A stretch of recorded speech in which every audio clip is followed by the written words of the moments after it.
Shalom, saya Astri Maria Makajadi dari kelas Teologi B semester 2. Di sini saya akan membahas tentang teori yang dikembangkan oleh Karl Popper, yaitu tentang teori falsifikasi. Karl Popper menggebrak dunia filsafat sains dengan bukunya The Logic of Scientific Discovery. Dalam buku tersebut, Karl Popper melakukan kritik terhadap kecenderungan metodologi sains, di mana pada saat itu didominasi oleh paham positivisme. Positivisme adalah sebuah aliran filsafat yang bahkan sampai pada saat ini masih berjaya dan dianggap sebagai aksioma oleh para saintis maupun masyarakat umum. Dalam buku tersebut, ahli-ahli menekankan pada prinsip verifikasi pembuktian dengan fakta-fakta empiris untuk mendukung sebuah teori sains. Namun, menurut Karl Popper, mengajukan sebuah gagasan yang menarik mengenai falsifikasi. Falsifikasi tersebut kebalikan dari verifikasi, yaitu pengguguran teori lewat fakta-fakta. Pemikiran tersebut tentang falsifikasi berawal dari problem demarkasi antara ungkapan ilmiah dan non-ilmiah. Dalam hal ini, ia berupaya mengoreksi gambaran dasar lingkaran Wina yang membedakan antara ungkapan tersebut bermakna atau tidak bermakna. Berdasarkan kriteria dapat atau tidaknya ungkapan itu dibenarkan secara empiris. Hal ini karena menurut Popper, ungkapan yang tidak bersifat ilmiah mungkin sekali sangat bermakna. Demikian juga sebaliknya.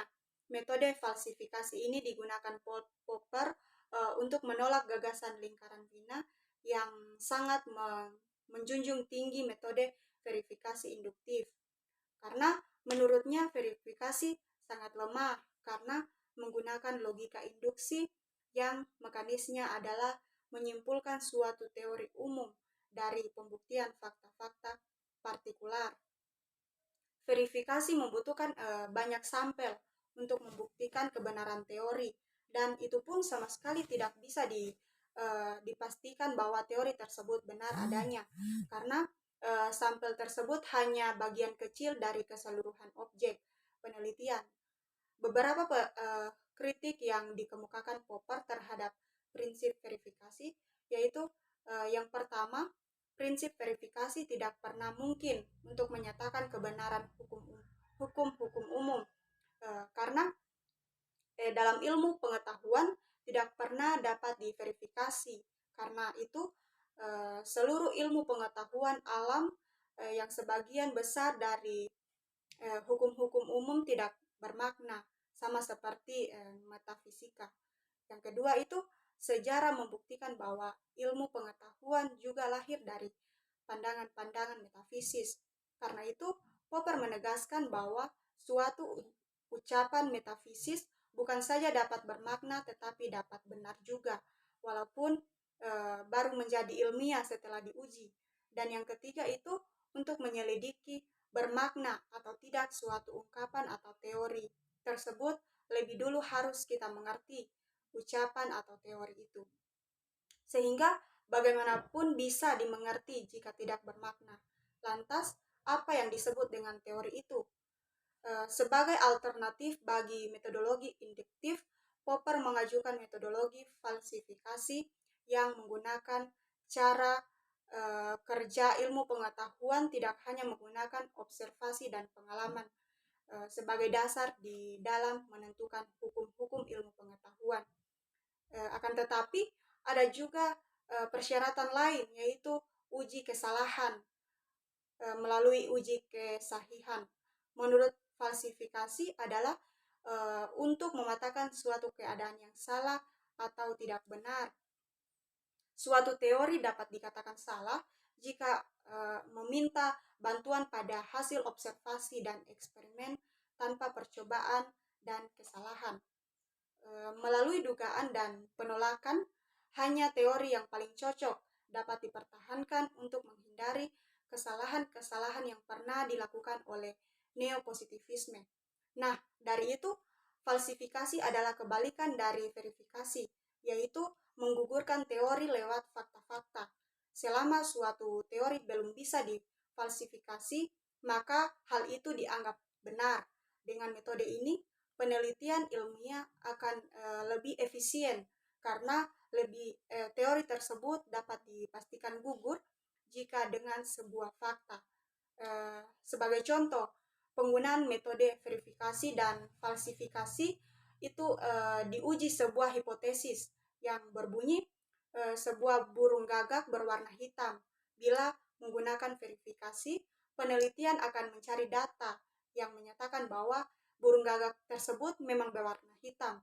Dengan data-data yang dikumpulkan tersebut, diyakini bahwa hipotesis semua burung gagak berwarna hitam dapat dinyatakan benar dan ilmiah. Sementara bila digunakan dalam metode falsifikasi, penelitian justru akan mencari data yang akan meruntuhkan hipotesis tersebut, membuktikan kesalahannya. Dalam proses observasi terhadap 500 ekor burung gagak, bila terdapat satu saja burung gagak yang berwarna lain, maka dapat dinyatakan cukup untuk memfalsifikasi hipotesis tersebut bahwa semua burung gagak berwarna hitam. Dengan kata lain, setumpuk hasil observasi yang digunakan oleh verifikasi itu tidak akan bermakna bila dibandingkan dengan satu data yang berbeda. Tampak berbeda antara verifikasi yang menggunakan logika induktif dengan verifikasi yang menggunakan logika deduktif yang diterapkan dalam sebuah penelitian. Induksi yang berpangkat dari fakta-fakta spesifik tidak memiliki dasar yang kuat untuk dijadikan sebagai suatu hal yang sifatnya lebih umum, sebab kemungkinan untuk terjadi anomali tetap terbuka. Sebaliknya, falsifikasi dengan logika deduktif bergerak dari umum menjadi yang khusus dengan adanya observasi lebih lanjut pada cakupan teori yang kemungkinan adanya anomali juga terbuka. Namun kekurangan ini akan ditutup oleh proses falsifikasi yang memang sengaja dilakukan oleh penyempurnaan tersebut.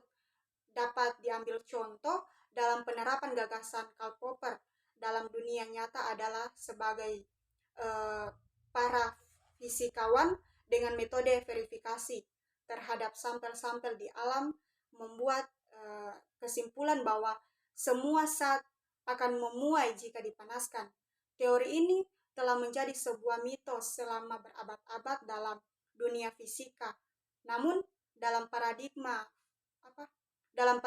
filsafat ilmu Popper, teori tersebut tidaklah dianggap sebagai kebenaran mutlak karena ia akan dianggap benar dengan keyakinan yang memadai.